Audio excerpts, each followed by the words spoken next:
આજે વાત કરવી છે બે મિત્રોની. રાજસ્થાનના એક ગામમાં બે મિત્રો રહેતા હતા, રામ અને શ્યામ. તે ખૂબ જ પાક્કા મિત્રો હતા.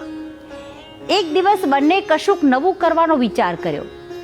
ચાલતા ચાલતા તેઓ ખૂબ જ દૂર નીકળી ગયા અને અચાનક રણ આવી ગયું. ચારે તરફ રેતી જ રેતી હતી.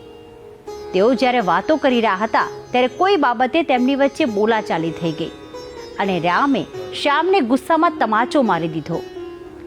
શ્યામને આ વાતનું ઘણું દુઃખ થયું, પણ તે કશું જ બોલ્યો નહીં અને એક જગ્યાએ રોકાઈને રેતી પર લખ્યું કે આજે મારા મિત્રએ મને ગાલ પર લાફો માર્યો છે. પછી તે બંને આગળ ચાલવા માંડ્યા. રણમાં દૂર સુધી ચાલ્યા બાદ એક નદી દેખાઈ અને બંને જણા નદીના પાણીમાં નાહવા માટે ઉતર્યા.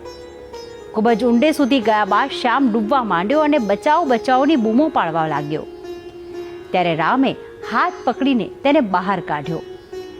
આ પછી શ્યામે નદી કિનારે પડેલા એક મોટા પથ્થર પર લખ્યું કે આજે મારા મિત્રએ મારો જીવ બચાવ્યો. આ જોઈને રામથી રહેવાયું નહીં. તેણે પૂછ્યું કે જ્યારે મેં તને લાફો માર્યો ત્યારે તે રેત પર લખ્યું અને બચાવ્યો ત્યારે તે પથ્થર પર લખ્યું, એવું કેમ? ત્યારે શ્યામે જવાબ આપ્યો કે જ્યારે તમને કોઈ દુઃખ આપે ત્યારે એ વાત તમારે રેતી પર લખવી, જેથી ક્ષમારૂપી હવાથી મટી જાય, અને કોઈ સારું કરે ત્યારે એ વાત પથ્થર પર લખવી, જેથી કોઈ આંધી કે વાવાઝોડું પણ તેને ભૂંસી જ ન શકે. આ વાત એ શીખવે છે કે ખરું આભૂષણ એ ક્ષમા છે.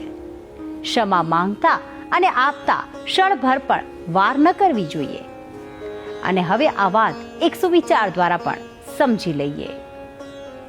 આજનો સુવિચાર: જો આપણે શાંત અને સુખદ જીવન જીવવા માંગીએ છીએ તો દરરોજ સૂતા પહેલા તમામ લોકોને દરેક વાત માટે માફ કરી દેવા.